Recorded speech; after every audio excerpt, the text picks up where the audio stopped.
Bueno, hermanos, quiero traerles un mensaje que yo siempre digo en mi mente, va a ser breve, pero después no sé qué pasa. Gloria a Dios. Pero quiero hablarles, traerles palabra de Dios en este año, y quiero basarme en un texto conocido que se encuentra en Filipenses 3, del 13 al 14, ¿no? Y dice así, Filipenses 3, del 13 al 14. Dice: hermanos, yo mismo no pretendo haberlo ya alcanzado, pero una cosa hago. Y aquí vamos a ir viendo cómo Pablo se conduce, ¿verdad? Olvidando ciertamente lo que queda atrás y extendiéndome a lo que está delante, prosigo a la meta, al premio del supremo llamamiento de Dios en Cristo Jesús. Amén. Y hay varias cosas aquí interesantes, pero yo no había reparado en ella, pero pensando, meditando en el texto, me doy cuenta de algo, ¿no? Porque quiero transmitir una idea para empezar, quiero transmitir algo que Dios nos quiere decir para empezar el año. Y noten que esa palabra, extendiéndome, tiene cierto ímpetu, ¿verdad? Tiene cierta resolución, cierto movimiento, ¿verdad? Entonces, lo que quiere decir, y Pablo dice, extendiéndome hacia lo que está delante. Siento que la palabra comunica un ímpetu, un movimiento, una resolución de yo voy a enfrentar, yo voy a extenderme, yo voy a poner lo mejor de mí en lo que está delante. Gloria a Dios. No en lo que está atrás, ¿verdad? De hecho, el texto presupone, y ahí hay mucha tela por cortar, pero presupone una ruptura con el pasado, una ruptura con lo que queda atrás, una ruptura en el sentido de no dejar el pasado, y vamos a ver que ciertas cosas del pasado luego, pero no dejar que lo que queda detrás defina lo que queda adelante, ¿verdad? Es como una invitación a aventurarse con entusiasmo a lo nuevo, a lo que Dios pone delante de nosotros. Es como el Espíritu Santo tratando de motivarnos, de cambiar nuestro ánimo y de ver con buenos ojos lo que tenemos delante. Y por eso Pablo dice, pues yo me extiendo hacia lo que está delante. Amén. Mi corazón, mi resolución, mi ímpetu, mi entusiasmo está en lo que queda delante. Hay también una expectativa de qué es. Yo no sé si te pasa eso, pero a mí me pasa. Yo por naturaleza soy así. Es ese deseo de ver qué es lo nuevo que Dios tiene para mí. Es creer y esperar que Dios tiene cosas nuevas para ti, para mí, para nosotros, mi querido hermano, en este año. Amén, amén. Y es anhelar, no es entrar. La gente dice, no, que los tiempos de fin de año y de Navidad son tiempos de depresión. Bueno, pues no debían ser para nosotros. Creo que Dios nos está transmitiendo a través de este texto que nosotros seamos entusiastas por las cosas que Él va a hacer con nosotros en este año. Amén, ¿verdad? amén. Que entremos a este año con ese entusiasmo. Ahora vamos a ver, porque obviamente hay un momento de transición aquí y hay una revelación interesante en el texto. Si estás vivo, si estás aquí, si pasaste el umbral del 2023, todavía hay cosas por alcanzar. El texto también comunica la idea de todavía esto no ha terminado, ¿verdad? Todavía Dios no ha acabado contigo. Todavía tú no has recibido todo lo que Dios tiene para ti. En este año Dios tiene cosas nuevas. Dios tiene todavía cosas, mi querido hermano, que tú tienes que alcanzar, que tú tienes que lograr, que forman parte de la obra de Dios en tu vida, de tu preparación espiritual. Forman parte también de cosas que Dios te va a conceder desde el punto de vista material, que tienen que ver con tu familia, que tienen que ver con tu desempeño en esta nación. Pero todavía Dios no ha terminado contigo. Entonces, el texto comunica también expectativa y curiosidad, una especie de santa curiosidad, porque Dios no ha terminado conmigo y tiene cosas para mí en este año. Amén. Amén. Entonces yo creo que una de las ideas que Dios te está comunicando hoy es: aguarda, yo no he terminado contigo, hay cosas que alcanzar, todavía no estás completo. Amén. Lo peor que puede hacer un cristiano sus laureles, pensará que ya terminó, que no tiene nada en su carácter que mejorar, que no tiene nada en su vida que mejorar. No, Dios no ha terminado.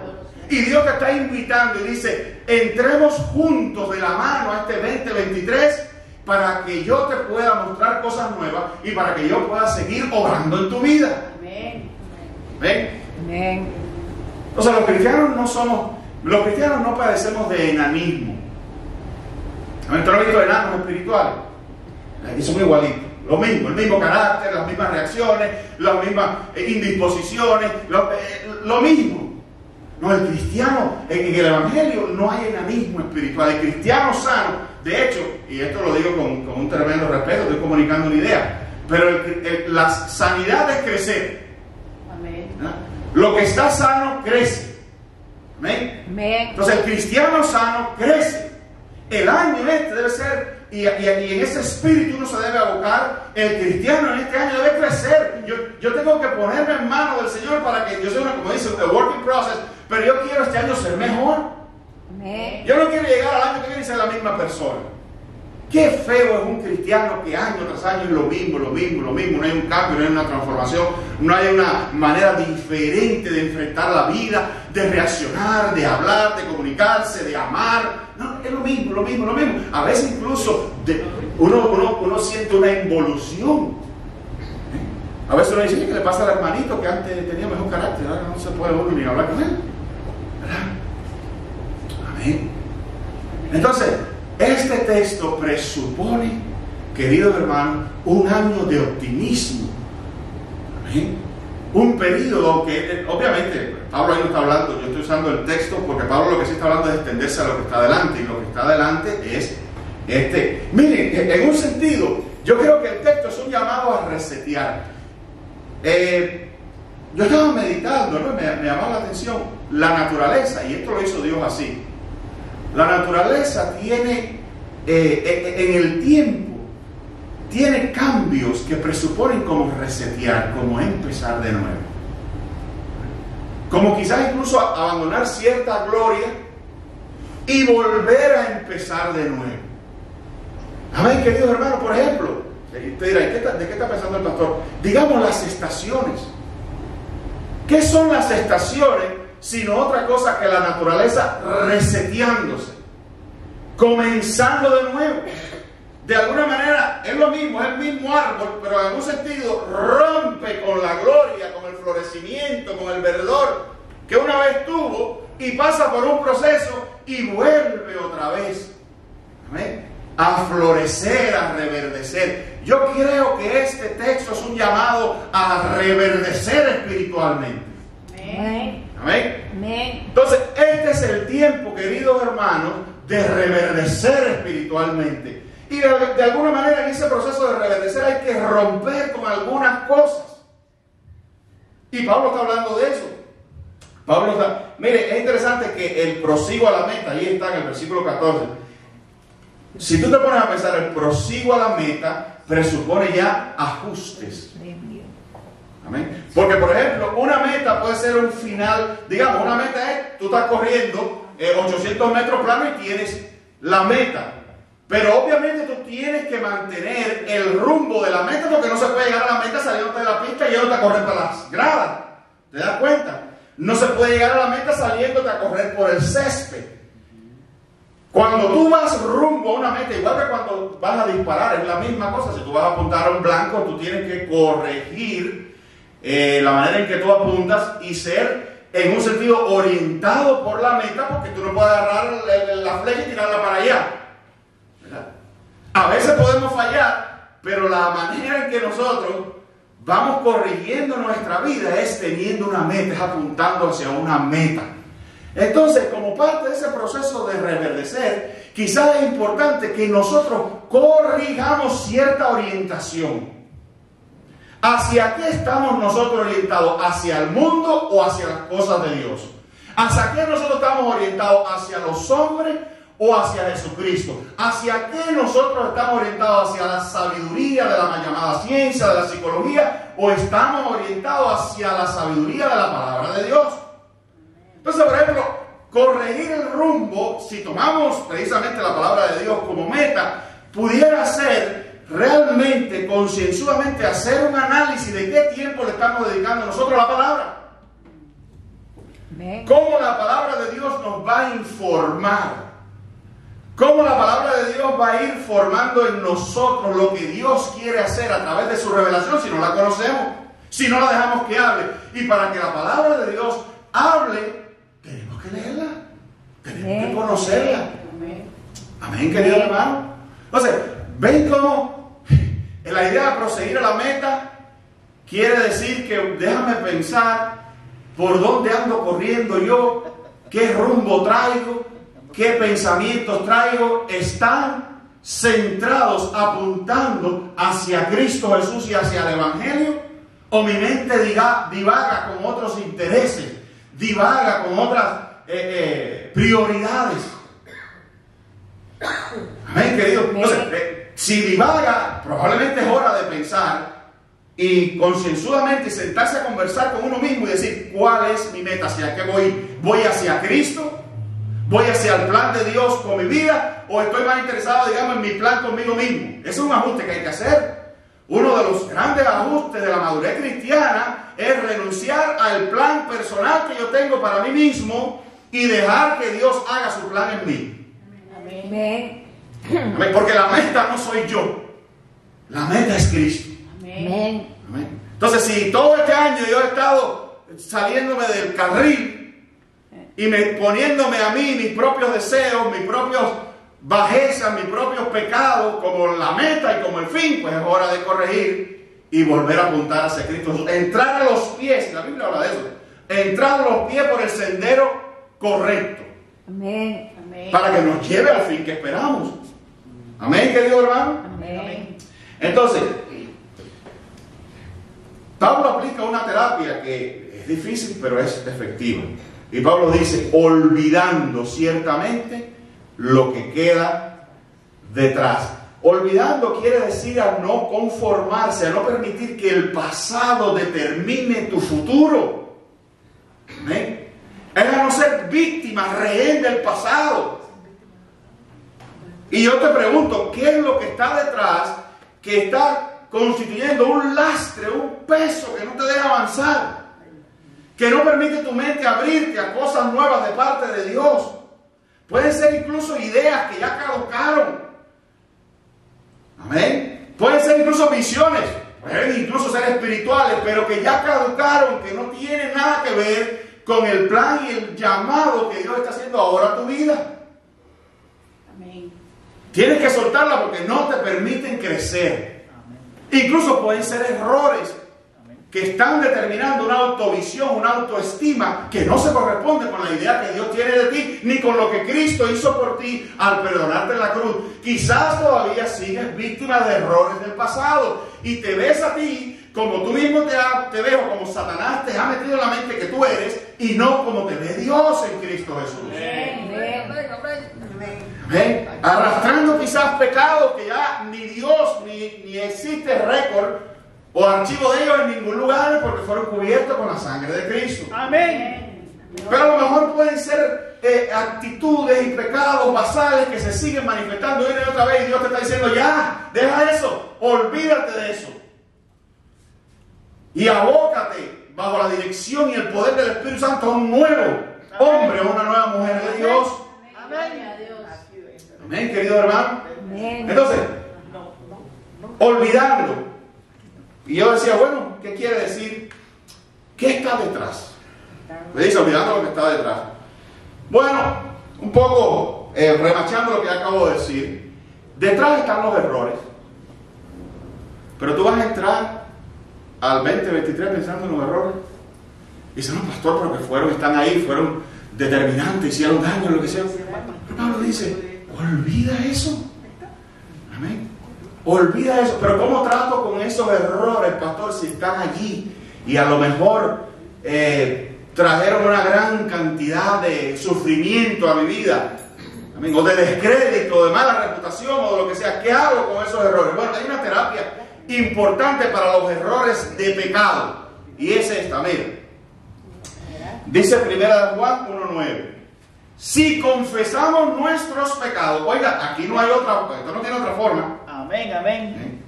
Él es fiel y justo para perdonarnos los pecados y para limpiarnos de toda maldad. Amén. Si lo que queda atrás son los pecados, la única manera de olvidarlos y borrarlos del récord, y no solamente borrarlos también de tu conciencia, del impacto en tu corazón, es confesarlos. Amén. Confesarlos. Dice que la palabra confesar es una palabra griega homologueo, que básicamente lo que quiere decir es decir, estar de acuerdo con Dios, decir lo mismo que Dios. Amén. Confesar es tener una sincera y honesta conversación con Dios, donde yo, arrepentido y queriendo romper ya con ese pecado, con esa incidencia en mi vida, le digo: Señor, esto es lo que está ocurriendo en mi vida y tú tienes razón. Tu palabra es cierta cuando llama a esto que yo hago, que puede ser muchas cosas, o esto que a ti te desagrada, lo llamas así, asado, y lo confieso, Señor, y te pido perdón. La única manera, escúchame esto, hermano, tan simple como parece, la única manera de moverse del pecado, de, ¿cómo se dice?, continuar, es confesando. Amén. Amén, gloria a Dios, Señor. Confesando, porque Amén. yo más interesado, digamos, en olvidarlo que olvidarlo yo estoy interesado que sea Dios quien lo olvide. Amén.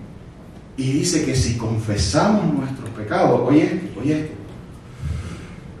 Él es fiel y justo para perdonarnos los pecados y limpiarnos de toda maldad. O sea, la confesión es un lavado, es el car wash de Dios. Gloria a Dios. El que tiene un verdadero evento sincero y sentido de confesión sale limpio de él. Gloria a Dios. Amén. Gloria a Dios. Ahí se produce un contacto especial en la confesión con el Espíritu Santo, y el Espíritu Santo hace, mira, como dice David, con hisopo, como que te limpia completo. Amén. Y sales de ahí nuevo, abocado hacia lo que está delante y dejando lo que quedó atrás. Amén, querido hermano. Amén. Bueno, ¿qué otras cosas? ¿Qué otras cosas quedan atrás que es importante? Y esto te va a sorprender. Pero tú sabes que las cosas que a veces hay que dejar atrás, los logros. Ay, ¿cómo que dice eso? Sí. Los logros tienen su proceso, ¿no?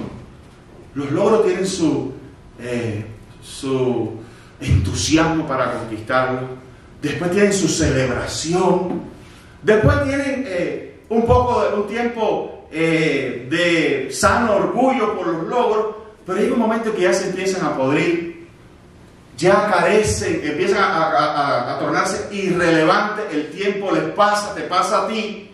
Hay nuevas cosas, como dices, hay cosas nuevas, porque es que Dios es infinito y a Dios no se le agotan las visiones, los planes y los propósitos. Amén. Pero a veces nosotros nos quedamos enganchados en logros que incluso después de cierto tiempo ya pierden relevancia. Y lo más feo que hay es gente hablando de logros que ya no están. A mí hay gente que me dice: no, porque en aquella época, porque en aquella época. Y yo a veces digo: ¿dónde están? Y a veces que los logros no estén son un tributo a que la persona que lo está diciendo no los pudo conservar. Amén. Ni los pudo echar hacia adelante porque no se movió de allí. Y los logros se disfrutan un tiempo, pero cuando uno se da cuenta de que ya están perdiendo su relevancia, su importancia, incluso hasta su reputación, es nuevo de salir, como Pablo, a extenderse a otras cosas. Amén. Amén. A lo que está delante. Y eso nos pasa a todos, no te creas que es toda una crítica, esto nos pasa a todos. A mí a veces, yo me sorprendo a veces pensando en ciertos logros. Y gracias a Dios tengo mi familia y tengo gente que me ama alrededor, que en un sentido me pone en contexto. Porque además, a veces los logros pasados, uno los exagera con el tiempo. Y cae entonces y los idealiza y los convierte en esta una especie de ídolo. Y comienza uno a observarse a la luz de aquello que logró una vez y que ya no está, que ya no existe o que ya no tiene relevancia. Entonces hay momentos en que los logros se convierten en un lastre para experimentar lo nuevo que Dios tiene. Amén. Amén. Entonces las glorias a veces hay que dejarlas en el pasado y hay que dejarlas en pos de otra. Miren, Por ejemplo, en Levítico 20:24,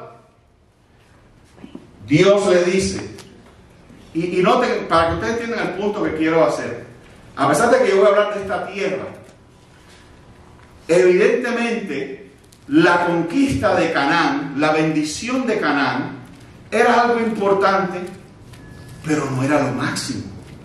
Dios tenía otras cosas, Dios tenía, de hecho tenía otro lugar, más otro tipo de Canaán, ¿verdad? ¿Me estás entendiendo ahora? Había otro tipo de Canaán y había otra manera de fluir leche y miel que no iba a venir precisamente de una tierra. Amén. Había otro líder que no iba a ser solamente Moisés, pero bueno, en su momento esos fueron sus logros. Aunque fíjense que aún ese logro de la tierra prometida costó trabajo, porque costó trabajo a ellos sacarlos mentalmente en su corazón de Egipto. A pesar de que eran esclavos, ellos todavía se las arreglaron para ver algunos logros en Egipto. Ciertas cebollas, ciertas cosas, y eran esclavos, pero tenían, según ellos, ciertos logros en su modo de ver. Y Dios les habla de una tierra diferente, que ustedes saben esa historia, y yo no me voy a meter, que costó trabajo sacarles a Egipto del alma para entregarles algo nuevo. Amén. Costó mucho trabajo. Pero miren, dice, en Levítico 20:24 dice, pero a vosotros he dicho, vosotros pasaréis la tierra de ellos y os la daré para que poseáis por heredad tierra que fluye leche y miel. Yo, Jehová, vuestro Dios, que os he apartado de los pueblos. Amén. Amén. Entonces, por ejemplo, ahí ellos, una de las cosas que Dios le está haciendo es extendiéndolo hacia una nueva tierra, hacia algo mejor, hacia algo que tiene sus bendiciones, tiene su leche, tiene su miel, pero también tiene su propia revelación espiritual. Dios mismo iba a estar con ellos de una manera distinta. Dios les iba a revelar leyes, Dios iba a tratarlos de una manera, o sea, ellos no solo iban a entrar, no solamente iban a experimentar un crecimiento de tierra, de bendiciones materiales, sino Dios los estaba sacando a un conocimiento elevado de quien Dios era, a una experiencia más profunda de relación con Dios. Eso era una manera, en aquel contexto, de extenderse hacia lo que estaba delante. ¿Qué estaba delante para ellos? Una nueva tierra, que fluía leche y miel, una tierra prometida, pero también la promesa de que Dios estaría con ellos y de que ellos serían el pueblo de Dios. Amén. Amén, amén. Ahora te voy a decir algo, tan bendecido y tan maravilloso como eso fue, eso también se desgastó. Y por ejemplo, más importante que la tierra en sí, siempre más importante que las bendiciones materiales, va a ser el dador de las bendiciones. Hubo siempre gente espiritual que entendió que lo mejor que tenía la próxima bendición era una mayor experiencia personal con Dios. Mire, dice Oseas 6:3, dice, oh, si conociéramos al Señor, esforcémonos por conocerlo. Él nos responderá tan cierto como viene el amanecer o llegan las lluvias a comienzo de la primavera. Amén. Noten que hay un tipo de bendición, incluso que desde el punto de vista material, que viene a través de conocer a Dios, de profundizar en la vida personal, espiritual con Dios, de meterse a desarrollar una vida devocional profunda con Dios. Puede ser que las cosas materiales te desvíen de eso, pero si el propósito tuyo para abocarte o extenderse hacia algo que está delante es un propósito de yo quiero conocer más a Dios. ¿Tú te has hecho esa pregunta? O lo que tú conoces de Dios es suficiente. Los resultados de tu experiencia personal con Dios ya son suficientes, ya te colmaron, ya te llenaron. ¿No quisieras tú más? ¿No quisieras tú conocerle más? ¿No quisieras que Dios pusiera nuevas ideas espirituales, nuevas revelaciones? ¿No quisieras que cosas que no has entendido de la palabra las entiendas y que ellas modifiquen tu vida? Que sean un despertar, que sean un entrar a una nueva tierra, pero de relación con Él, y que fluyan de su presencia nuevos alimentos espirituales para tu vida, nuevos deleites espirituales para tu vida. ¿No quisieras esa experiencia? Porque estamos hablando de Dios, señores. Estamos hablando del contacto de la criatura finita con la divinidad, con el Dios todopoderoso, creador de los cielos y la tierra, creador de toda la belleza que existe. Amén. ¿No quisieras tú algo más? Amén. Amén. Y no te parece a veces que todas las experiencias como que son repetitivas. Y de momento tú quisieras entrar a algo diferente con Dios. Buscarlo. Hay en la Biblia montones de llamados de Dios a que lo conozcas. Ven y conoce. Entra a un recinto especial. Pero para eso hay que modificar cosas. Para eso hay que modificar el tiempo, para eso hay que modificar el espacio, para eso hay que modificar mentalidades, como digo, hay que corregir. Porque da la casualidad que Dios no se conoce yendo a tal o cual edificio, sentándose ahí, a veces aparece por algún lugar. ¿Verdad? A Dios se conoce en la experiencia íntima, en la soledad y en la conversación. Ya les dije en un mensaje pasado que la máxima expresión de la experiencia de esos antiguos con Dios era en contacto con la palabra, encontrarse con la palabra de Dios. Entonces, la gente dice, ¿cómo busco a Dios? Hermano, tienes que modificar tu tiempo y buscar tiempo en el cual tú te separes para Dios. Y allí en esa comunión, en ese día a día, en esa persistencia de conversar y de leer la palabra de Dios, Dios se va abriendo a tu mente, a tu conocimiento. Amén. Fluye la leche y la miel. Amén. Tu tierra se comienza a ser próspera. Amén. Amén, querido hermano. Oh, se fue el tiempo. Entonces, el desierto tuvo su gloria y la tierra de la visión la suya. Pero fíjense que Dios tenía preparado algo diferente. Voy a pasar aquí rápido por esto. ¿Qué es Hechos 1:8? Sino llevar la experiencia personal con Dios a otro nivel. Miren, pero recibiréis poder cuando haya venido sobre vosotros el Espíritu Santo, y me seréis testigo en Jerusalén, en toda Judea, en Samaria y hasta lo último de la tierra. Ya Dios no está en un templo, ya Dios no está ya en la tierra prometida, no. Ahora la tierra prometida ha venido a morar en nosotros. La promesa ha venido a morar en nosotros. El Espíritu Santo. Y yo no sé cuánto hemos pensado en esta idea de que el Espíritu Santo, la divinidad misma, habita sobre nosotros. Y va a venir sobre nosotros y nos va a capacitar, dice, y recibiréis poder. Y aquí en esto recibiréis poder hay un porqué. Porque no es recibir poder para hacer funny, para estar haciendo espectáculos, ni todas esas cosas. Recibiréis poder para algo. Cerrando un poco esta idea de extendernos hacia enfrente, hacia lo que está delante. ¿Qué es lo que tiene delante el pueblo de Dios? Aparte, que ahí está implícito, obviamente, el premio, el supremo llamamiento, ¿verdad? Aquello por lo cual Dios nos llamó, la vida eterna, obviamente. La última, total y final experiencia con Cristo y experiencia del reino con un cuerpo glorificado. Pero en ese trayecto, ¿qué es lo que está delante de nosotros? Querido hermano, el evangelismo. Amén. Amén. La predicación del evangelio. Nosotros no podemos seguir callados. Tú no puedes seguir callado. Entonces el llamado a extendernos hoy hacia lo que está delante, obviamente se traduce efectivamente en una corrección espiritual, que llamamos santificación, en permitir que el Espíritu Santo vaya poniendo cosas nuevas, purificando, santificando más nuestra vida, pero ese poder, esa presencia del Espíritu Santo, ese trabajo de santificación en tu corazón va acompañado de un resultado claro y visible, que debe ser que nosotros estamos aquí para predicar el reino de los cielos, para predicar y anunciar a Jesucristo. Amén. Amén. Entonces, y ese trabajo, queridos hermanos, esa tierra no es aquí, esa tierra es allá afuera. Nosotros tenemos, si te das cuenta, eso es una nueva conquista, una nueva tierra.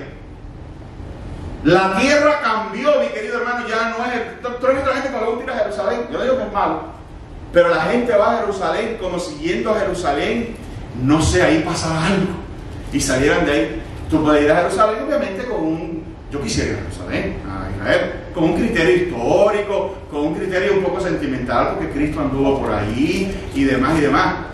Amén. Amén. es toda la humanidad. Escuchaste, querido hermano, la tierra cambió. Amén. La conquista cambió. Ahora es toda la humanidad. Amén. Toda persona con la que tú te encuentras. Es más, yo quiero decirte que de la porción espiritual de las cosas que hay que hacer, escucha, Dios ha reservado una parte para ti. Como Dios le dijo al pueblo de Israel, a tal tribu, este es tuyo, este es tuyo, este es tuyo. En el espíritu hay cosas asignadas a ti que tú debes conquistar con el ímpetu y con la resolución de Caleb. Personas a las que llegar, vidas a las que tocar, algunos a los que predicar, a otros ministrar, lugares donde servir. ¿Me estoy entendiendo, querido hermano? ¿Estás entendiendo? Entonces, aquí la iglesia, esto tiene su gloria, pero allí hay una tierra, y eso es lo que está delante de nosotros. Gloria a Dios. ¿Qué está delante de nosotros para Buenas Nuevas en este año? Lo que está allá afuera. No es ciertamente, no es lo que está acá adentro. Como alguien dijo, aquí todo el mundo tiene luz. Por lo menos la mayoría, ¿no? Tiene luz. No me des luz a mí, pero tengo luz. No, allá afuera es donde no hay. Allá afuera es donde hay que brillar. Y termino con este versículo de Mateo 5:14. Dice, vosotros sois la luz del mundo. Gloria a Dios. Y una ciudad asentada sobre un monte no se puede esconder. ¿Tú sabes lo que eso significa? Oye, padre, significa que hay cosas que por su naturaleza son inevitables. ¿Escuchaste? Inevitables. Entonces, un cristiano candelero, iluminado por el Espíritu Santo, por la presencia de Dios, es inevitable en el mundo. Su luz es inevitable en el centro de trabajo, es inevitable en la escuela, es inevitable en las conversaciones, es inevitable en las amistades, es inevitable en las decisiones. Dice, no se puede esconder. Dice, es imposible una ciudad en una colina o en un monte que no se vea. Es imposible. Te aplico esto. Es imposible que tú no te veas y que la luz que hay en ti no se vea. Amén. Amén. Amén.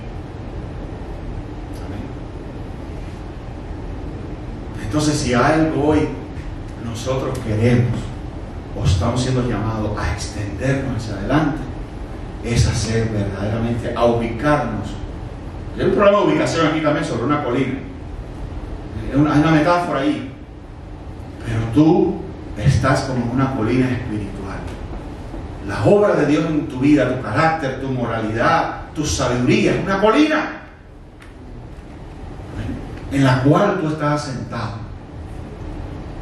Y es imposible que no te vea. Si no te ve, porque no brilla, entonces. Porque no hay luz. Pero si hay luz, si la presencia de Dios está en ti, contagia y la gente lo sabe. Y la gente lo ve.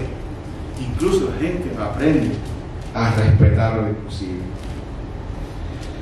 Una iglesia de hombres y mujeres llenos del Espíritu Santo hablando de Cristo es difícil de evitar. Lo repito. Una iglesia de hombres y mujeres llenos del Espíritu Santo hablando de Cristo es difícil de evitar. Entonces, queridos hermanos, hagámonos inevitables. Apropiate de ese concepto. Yo me voy a hacer inevitable en mi trabajo. No aborrecible, no estoy diciendo eso. Pero yo me voy a hacer inevitable con mi carácter, inevitable con mi palabra, inevitable con mi comportamiento, con mi fidelidad a Dios. Aún en la casa, en todo lugar. La luz, las tinieblas no resisten la luz. Entonces, con ese brillo espiritual, olvidémonos un poco del pasado y de lo que quedó atrás y extendámonos hacia adelante. Amén. Amén. A este Gloria año a que Dios. tenemos delante. Amén. Gloria a Dios. Amén. Pero quédate con esa idea que ese extendernos, que ese acto de modificación sea convertirnos en inevitables, en luces inevitables en nuestro pequeño rincón del mundo. Amén, amén. Amén. Que Dios nos bendiga, queridos hermanos. Amén.